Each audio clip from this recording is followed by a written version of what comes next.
Hello बच्चों, क्या आपने जुरासिक मूवी देखी है? अगर देखी है तो आपको पता होगा कि उसमें बहुत बड़े बड़े विशाल जानवर दिखते थे जो दूसरे जीवों को मार के भी जाते थे और दूसरों को जो है अपने आगे टिकने नहीं देते थे। ठीक है, तो इनका नाम क्या था? डायनासोर था। ये जो डायनासोर थे ये लगभग पृथ्वी पर 230 मिलियन वर्ष पूर्व पृथ्वी पर आए और लगभग 65 मिलियन वर्ष पूर्व ये पृथ्वी से गायब हो गए। किसी भौगोलिक आपदा के कारण या प्राकृतिक आपदा के कारण ये धीरे धीरे पृथ्वी से लुप्त हो गए, खत्म हो गए। ये दुनिया के अपने समय के सबसे बड़े और शक्तिशाली जीव थे।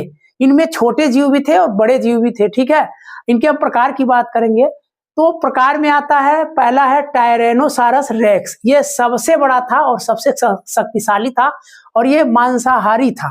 ठीक है, दूसरा था वेलोसिरैप्टर, सबसे छोटा था और तेज भी था और यह भी मांसाहारी था। यह उछलने कूदने में बहुत तेज था। ठीक है, दूसरों का शिकार भी बहुत तेजी से करता था। ठीक है, थर्ड की बात करेंगे, स्टेगोसारस।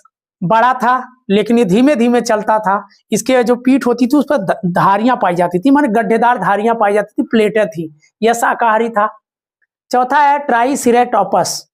यह बड़ा और शक्तिशाली था जिसके सिर पर 3 सींग थे।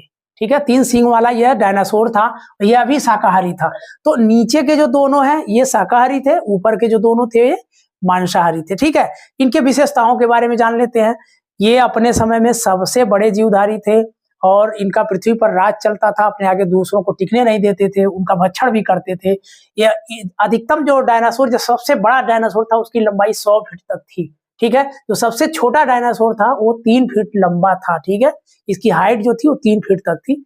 और डायनासोर के अंडे कैसे थे? फुटबॉल के जैसे बड़े होते थे। ठीक है, ये आपकी रोचक जानकारी रही। उम्मीद है कि आपको मजा आया होगा। अगली वीडियो में फिर मिलते हैं। धन्यवाद।